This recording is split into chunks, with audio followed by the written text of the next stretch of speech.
Hey there, thanks for tuning into Duckbricks. I'm Chris, and well, I just got back from a recent trip to the UK, and I've got to say, Legoland Windsor has a lot of really great stuff to do. So for those of you who don't know, LEGO has a ton of Legoland locations all around the world, including 3 major Legolands in the US, as well as a ton scattered around throughout the world. Now personally, I have been to every single Legoland that exists in the world so far, but it's been a few years for some of them. For instance, the last time I went to Legoland Windsor was around 2015. So I really wanted to go back and experience this with fresh eyes and see if there was anything I missed. And boy, there's a lot of stuff that's changed.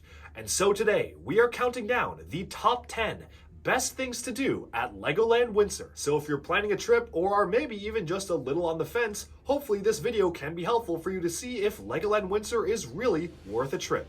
Let's start off with number 10. And first off, coming in at number 10 are the Legoland Windsor Sky Cycles.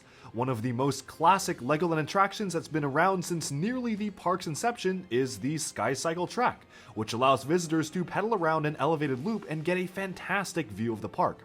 While the concept and design is fairly simple, it's a very entertaining ride that truly harkens back to the olden days of LEGO, complete with the cars themselves being outfitted with large-scale recreations of classic vintage LEGO elements like the Dragon Arms, Time Cruiser Swirl Discs, and Red Wings. Most modern Legoland parks do not actually include this ride in favor of more technically impressive and updated offerings, which is why this ride is a must-see if you do hit Legoland Windsor, given that it's highly unlikely to be offered anywhere else again. Just a tip, you do need to check in advance if you plan to enjoy this ride, as it will be closed the entire day if even a hint of rain shows up on the forecast, which unfortunately happened on my most recent visit. Still, if you do manage to catch it, it's a great way to see sky-high views of the park while enjoying a true piece of LEGO history at the same time. That being said, when compared to most other rides and attractions, the age and simplicity of this ride definitely shows, which is why it's at the bottom of the list in comparison with everything else. Moving on to number 9, we have another staple of classic Legoland, the Dragon Coaster. A veritable icon of Legoland parks around the globe, the Dragon Coaster has been recreated in every single Legoland park. From Japan to Dubai to Florida to Malaysia, every single Legoland in the world is guaranteed to feature this classic roller coaster, which is why it's closer to the bottom of the list because you can kinda see this pretty much anywhere. What's unique about this ride, however, is that all these sculptures inside the castle, like the wizards, knights, chefs, and Red Dragon itself, are all mostly unique to Windsor, having been created way back when the park was first opened. As such, they offer a charming vintage look at a much older style of LEGO sculptures, rooted in LEGO history. Of course, the ride itself is a simple yet exhilarating journey. As one of Legoland's only thrill-based fast rides, the attraction is incredibly popular, and for years was the biggest and most complex ride in the park, and is lower on this list only because, again, you can kinda see it anywhere at any other Legoland park. It's a good ride, but you don't need to go to Windsor to experience it. Our number 8 pick is a ride that is in many ways similar, but also incredibly different to the Dragon Coaster, the Ninjago ride. Much like the previous attraction, the LEGO Ninjago ride is quickly becoming a staple in Legoland parks around the world. Launched first in Legoland, California in around 2016, Ninjago the ride has been swiftly implemented in almost every single Legoland park around the world. If it wasn't there before, it either is now or is being built, quickly making it a much less exclusive ride to the LEGO's attempt to quickly capitalize on the popularity of this evergreen theme. Even still, this one barely edges out the Dragon Coaster as another perpetual ride due to the advanced technology and interactivity factored into it. If you haven't gotten a chance to try it before, the attraction places its rides into the feet of the ninja themselves. Featuring an arcade shooter platform that detects the arm motions of its riders to simulate 3D elemental blasts being fired from the hands of the riders themselves, this is one of the most technically advanced rides in any Legoland park. Unfortunately, due to the nature of Ninjago as an ongoing media form, the ride, despite being fairly new, is already somewhat dated. It had the misfortune of coming out right before the Ninjago movie and its character redesigns, which means that all of the large-scale ninja sculptures and imagery used throughout the ride are still the old, dated designs. Since it was conceptualized and designed around 2015, the only villains featured in the ride are Skulkin, Serpentine, Anachondrite cultists, and ghosts.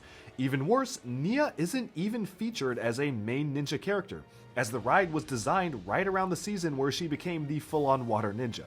And to top it all off, Lloyd's name is misspelled as Liod across pretty much every iteration of the ride across the world, because they basically just reuse all the assets initially created without even fixing some minor stuff like this.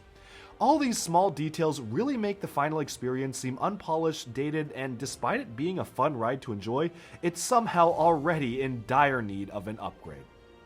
Moving onwards to number 7 though, we have one of the first completely unique experiences to Legoland Windsor, the Viking River Splash Ride.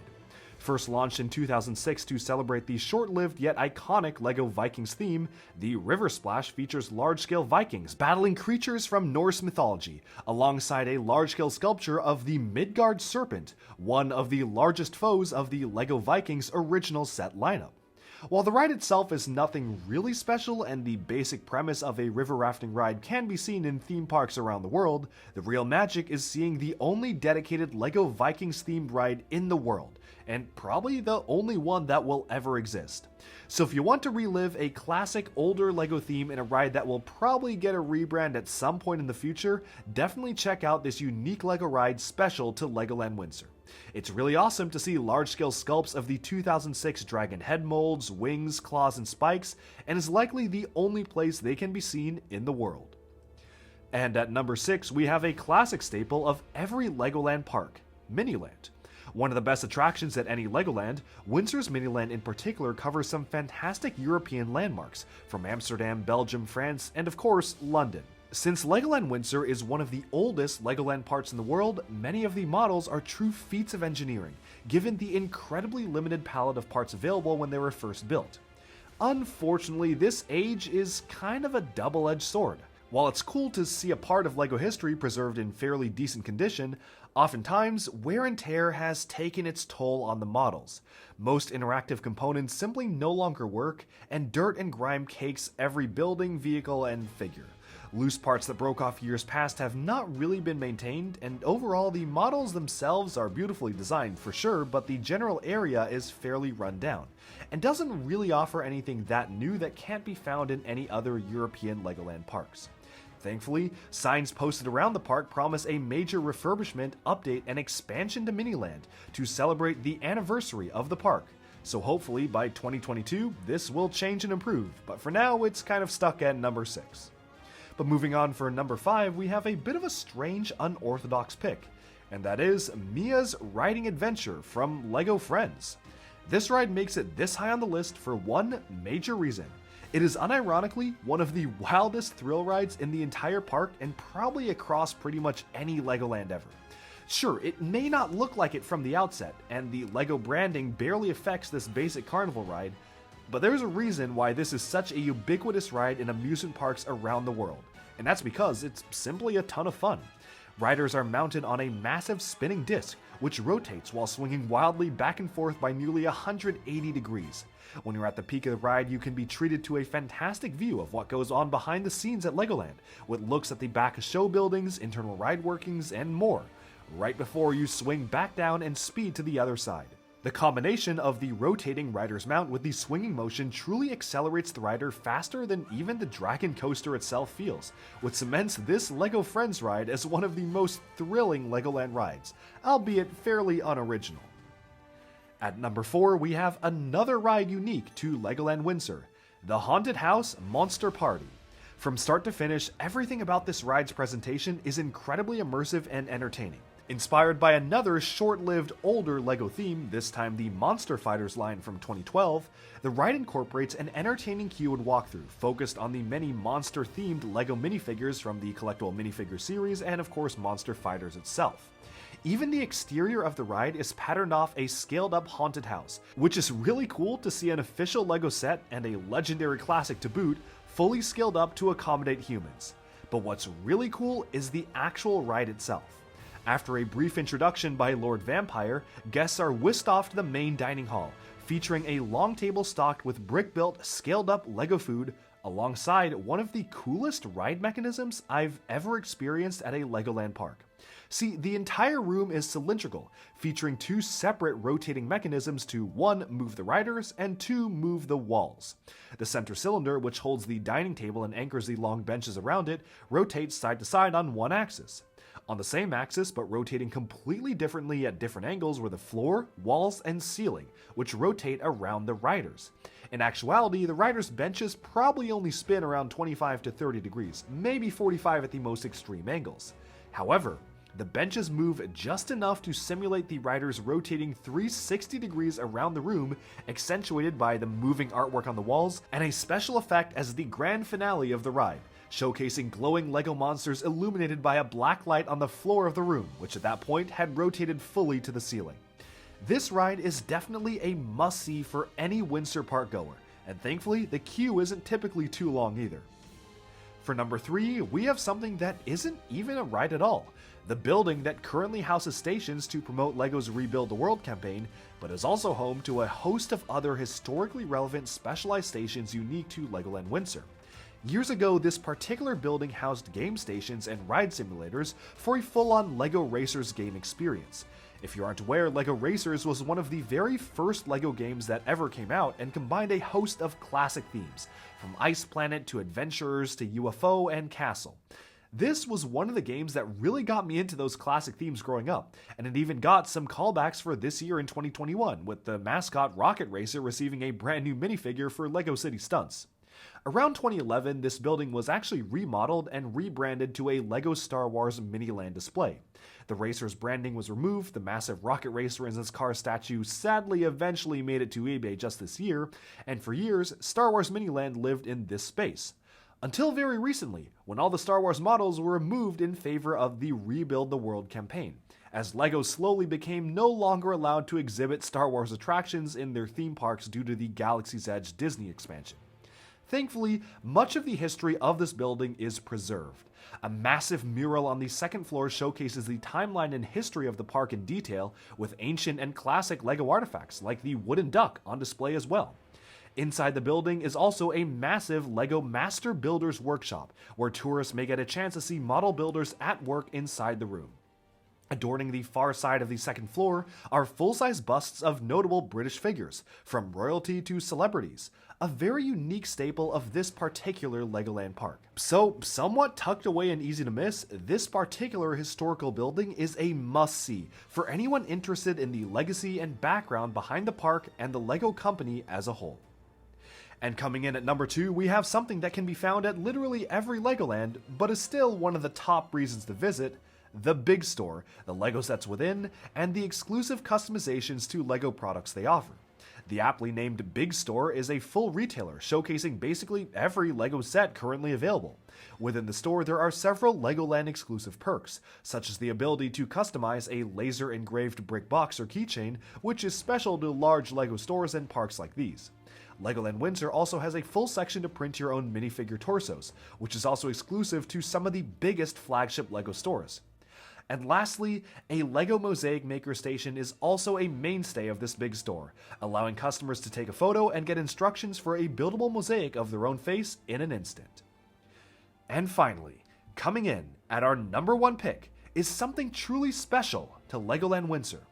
With 20 million British pounds spent for the single biggest investment since the park opened its doors 25 years ago, we have LEGO Mythica, which just opened on May 29th of 2021. The story behind LEGO Mythica is actually pretty funny. Originally, it was supposed to be a LEGO movie world, featuring Emmett, Wildstyle, and other characters across Warner Bros.' suite of films. However, after a significant amount of assets, effort, and work was already put into developing this world, in 2019, when the LEGO Movie 2 proved to be a box office bomb, so much so that LEGO jumped ship and partnered with rival studio Universal for future LEGO films. As such, Legoland was left in a tight predicament. Either continue to invest in a massive world to celebrate a dying franchise, or rebrand, rebuild, and make something of their own. And so that landed us LEGO Mythica, a unique theme created specifically for Legoland parks with no tie-in sets planned. Mythica presents a fantastical world where mythical animals, beasts, and hybrid creatures made by children with LEGO bricks come to life in the world of Mythica. Featuring a number of attractions, from a reskinned AquaZone Wave Rider's jet ski to a drop tower contraption, Mythica is topped by a flagship ride, Flight of the Sky Lion, the only 4D moving theater in the UK. Similar to major Disneyland attractions like Soarin' Over America, Flight of the Sky Lion places riders in moving benches that soar through a massive 4D film. In the colossal line queue that lasts nearly 1.5 hours on a good day, guests are treated to my personal favorite part of Mythica, full-on set-style LEGO Mythica builds of the animals featured in the movie. Similar in style to older creator animals from the early 2000s, but boasting fantastical new vinyl wings, fins, and decal elements, these Mythica creations truly feel like, with some refinement, they could be LEGO sets of their own, and of course encourage builders both young and old in line to create their own. On the television screens above the line queue, 3D models of the LEGO builds are actually showcased in full resolution, giving visitors a close-up look at the intricacies of every model. And of course, once outside the ride itself, massive animal sculptures adorn every corner, some of which were even inspired by kids' creations and drawings. And to top it off, guests can use their smartphones to interact with the many augmented reality features around the themed land, encouraging visitors to seek out their own stories and quests with the AR app, which actually works surprisingly well for a LEGO-themed AR experience. All in all, Mythica is a fantastic success story of a last-minute rebrand and pivot, and is definitely a worthy inclusion to this Legoland and hopefully many more to come. But now, it's just up to LEGO to actually make some Mythica sets, because some of those models are really cool. Alright, that about sums up this video. I hope you enjoyed our look at the top 10 best things to do at Legoland Windsor. Let me know down in the comments below, have you been recently, have you checked out LEGO Mythica, or are you planning a trip, and hopefully did this help you make up your mind? Thank you all so much for tuning in. I hope you enjoyed this video, and definitely stay tuned to DuckBricks for even more LEGO news, reviews, discussion, and analyses coming your way very soon. Until next time, bye-bye for now, and I will definitely be reporting the next time I go and visit a full-scale Legoland park. Until then, see you later.